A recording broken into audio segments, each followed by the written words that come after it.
Well, hello and welcome back. As you know, for the entire month of January, we're talking about how to maintain resolve when it comes to those New Year's resolutions and keeping our goals. I've asked you on social media what's coming up for you and what gets in your way. And one of the big things getting in people's way is the unexpected. Things are just popping up and then it feels really discouraging. Like, well, I guess for today, that goal just feels impossible. I can't do it today. So maybe it's little things, right? Like maybe you caved and you had that cookie, or you didn't get that workout in, or maybe your ex-spouse or your co-parent, they are starting to pick a fight with you about the kids. Maybe you got sick. You're dysregulated. So you aren't doing the things that you told yourself you were going to do. And when that happens, it can be really easy to beat yourself up about it.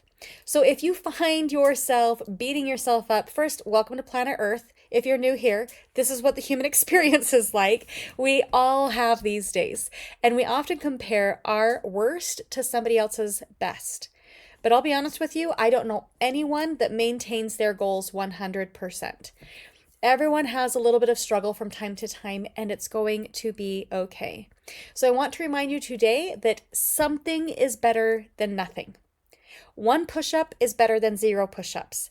5 minutes of meditation is better than 0 minutes of meditation. Taking 3 deep breaths is better than not doing any of your breath work today.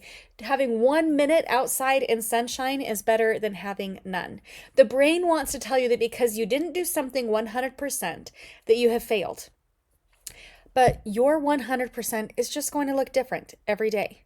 And part of the goal is to assess where you're at so that you can do the best with your current circumstances. Life does happen, and it is going to be a challenge to show up at your max capacity every single day and maintain that same standard for yourself. But remember that every single day, your 100% is going to look a little bit different, and that's okay. So maybe, for example, when you're feeling sick, maybe the best that you can do, that would actually be you showing up as your 100% self, would be to sit on the front porch and get some sunshine for a few minutes. You might wish that you were well enough to go on a run, but you decide, well, but for today, the best I can do is sit on the front porch and get some sunshine. And that's okay. Maybe when you're feeling stressed out at work with this looming deadline, maybe in that particular moment, it would actually be better to invest your time and energy into that project and finishing it up versus spending your day doing what you'd planned to do, which is meal prepping. So maybe you're ordering in instead of meal prepping like you planned, and that's okay because in that moment, there is something else that is a higher priority. So, yes, sometimes we can plan around life circumstances, but also sometimes things just come up. And when they do, it is your job to not beat yourself up about it.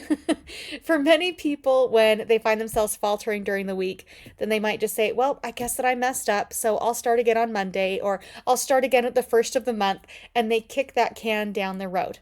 And then when they're telling themselves, well, I've already messed up anyway, so everything that I've done doesn't count, then they're actually creating some thoughts that are going to trigger behaviors that they don't necessarily want. So they might think, well, I already ate a donut, I might as well eat the rest of the dozen, right? So if you notice this in yourself, remind yourself that, okay, yes, I did have one donut, and I can start right now to make better choices. I don't have to wait until next Monday or next month to start again. I can start right now and recognize that, okay, I did set a goal to not eat donuts. I did eat a single donut, and I'm reminding myself that there's other things that I want more right now, that I want to manage my sugar levels and that I want to manage my health a bit better. And I'm choosing now to start again and to move forward through that.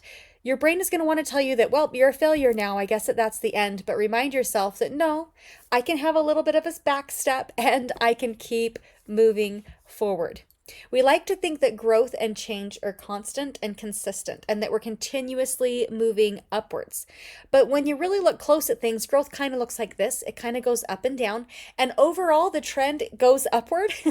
But we give ourselves a lot of grief when we have those little missteps. When we slide back a little bit, we give ourselves a lot of grief. But that doesn't mean that you're not experiencing growth. Now, on a recent episode, I talked about emotional flashbacks, and I will link that episode in the show notes if you want to go and have a listen. But let's kind of revisit the idea of emotional flashbacks through the context of goal setting. It's really easy for us to have those emotional flashbacks when we do make a mistake and think, oh, nothing has changed. I am now the way I always have been. And it can be really a challenge to actually measure our growth. So let me use an actual example of an actual client with a bit of a name change. So we're going to call this client Sarah. So Sarah had been working hard to lose weight. Her goal was to lose 30 pounds, and to do this, then she decided that she was going to meal plan. She was only going to eat the things in her plan, and because she was meal planning and meal prepping, she would have all of her meals ready to go and exactly the kind of calories that she needed, make sure they were nutrient dense, that they would sustain her, and as long as she meal prepped and stayed on plan and did that, as well as she also wanted to go to the gym, right? So she'd go to the gym at least 4 days a week. Then she figured that then I will experience that weight loss. Now, as she started to do this, yeah, she was losing weight. So her goal was to lose 30 pounds, and she had lost 17 pounds. And then life happened. There were some things happening in her personal life that kind of threw off her schedule, so she wasn't going to the gym. She also was unable to meal prep in the way that she would have liked. And, hormones are just wonky. They do stuff. So while she had lost 17 pounds, she had gained back 1.5 pounds on this particular week. And she was really having a hard time with that. And she told me, she's like, well, I'm just not doing good. It's not working. I can't believe it didn't work. I tried. I failed. I guess I'm done now. And she was really beating herself up over this. And I know that you know where this is going because it's a lot easier to see it in other people than it is for us to see it in ourselves at times. But I started to ask her some questions. So I asked her about her starting weight and her current weight. I just made it about the math. We looked at the math of how much she weighed when she started with me and how much she weighed now. I asked her the math about, okay, and how many times did you go to the gym? How many times did you stick to your plan? How many times did you waver from the plan? What did you eat when you wavered from the plan? We just looked at the math. And she's like, well, I guess I'm only sticking to my plan about 80% of the time. The rest of the time, I'm not even sticking to my plan. And she was making this mean that she was inadequate, that she was incapable, that she hadn't experienced any success. So I told her, I said, okay, so let me get this straight. You have been meal prepping and going to the gym about 80% of the time that you want to go. And even though it wasn't 100% of the time, you're still down a total of 15.5 pounds, right? Because she'd lost 17, she gained back 1.5 pounds. And I'm like, you have still lost 15.5 pounds. And you are making it mean that you're a failure and that what you're doing isn't working. And it took her a minute. She realized, yeah, I guess that I have been working hard. And I was like, yeah, and that you got those results when you were putting in 80% effort is amazing. There's so many people that would love to lose 15 pounds in 2 months, and you did it. So notice for yourself if there are times when you are really beating yourself up. She was so focused on that 1 week where she'd really zoomed in and saw that, well, I can see the scales going in the opposite direction. And she was making that 1.5 pounds mean that she had failed and that she wasn't making progress. So really get curious for yourself. Okay, what is it that I'm doing? And maybe you want to make it a goal for yourself that, you know what, I'm not going to beat myself up. Even if I'm doing B- work, I'm still going to show up. Maybe I'm even doing C+ work. But guess what? C's get degrees. That's not only true for college, that's also true for you and your goals. If you are showing up for yourself for the majority of the time, you are going to experience results. Now, kind of backtracking a little bit to something is better than nothing. Have some compassion for yourself when you are recognizing, okay, so today I'm not feeling at 100%, or rather, today my 100% is at my usual 80%. What can I still do? How can I still be in alignment with my goals?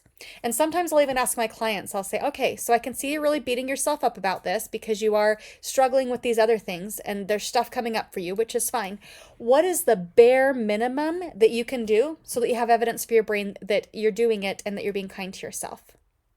Now, for some of my clients, the bare minimum that they say they can do is, okay, you know what? Some days are just so hard for me that my bare minimum is going to be that I do my skincare and I go on a walk, even if it's only for 5 minutes.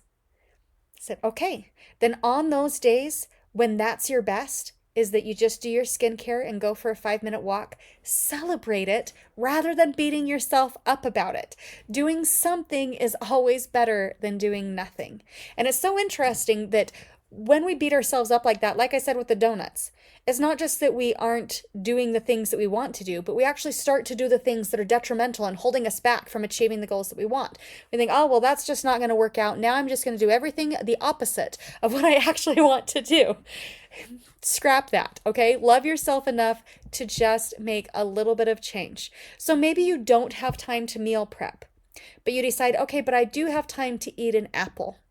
I'm going to be eating takeout, but I'm going to eat an apple. That is already prepped and ready for me to go. Find some little thing that you can do for you and focus on that. It's really amazing how when we focus on the fact that we are making progress, we experience so much more growth and so much more progress. Once my client stopped beating herself up about the pound and a half in an opposite direction than she wanted it to go, that weight just came right off. She was able to love herself healthy rather than hating herself thin. It makes such a huge difference. So if you recognize that you maybe are having a hard time not focusing on the negative and actually celebrating your growth, meeting yourself where you're at, come and work with me. I would love to work with you. You are making progress, and sometimes just having somebody outside of you to remind you of your growth is all that is needed. It's really interesting because with that client who was wanting to lose the 30 pounds, if she had gone out with a girlfriend, she's like, yeah, I'm really discouraged because I'm working out and I've been meal prepping, but I gained a pound and a half. It doesn't make any sense. Then the friend might be really confused and think, well, that's so strange. And well, yeah, of course, that's super frustrating. But since I had been along the journey with her and I had seen all of the things she was doing, I could say, okay, well, yeah, you could beat yourself up for gaining back a pound and a half, or you could celebrate losing 15 and a half pounds by showing up 80% of the time. Your 100% is going to look different every single day. Love yourself where you're at and see what small things you can do to give your brain the evidence that you are, in fact, making progress. All right, that's all I have for today. I hope you have a great week, and let's talk soon. Bye now.